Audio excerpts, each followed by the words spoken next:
Again tonight with team coverage. Shooting spree suspect 32-year-old Alvin Watts and 19-year-old Jacob England are in custody less than 24 hours after a multi-task force was formed to hunt them down. The task force is giving us more information tonight about how they were able to catch up with both of those suspects. 2 News reporter Brandon Richard is live in front of police headquarters with all the details. Brandon.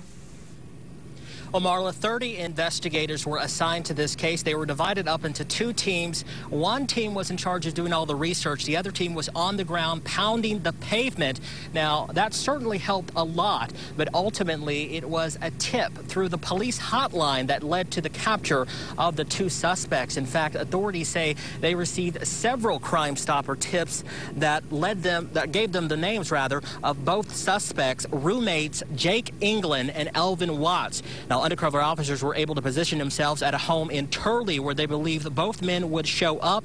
Of course, they eventually did and were arrested. Now, both suspects are being charged with multiple counts of first-degree murder and shooting with intent to kill. We were desperate for leads, and that's why we made some very, very pointed requests of our community to come forward, and they did. Now, in addition, Osage County deputies were able to locate that white truck we've been talking about. Authorities were also able to recover 1 weapon. Police aren't saying if the suspects are cooperating.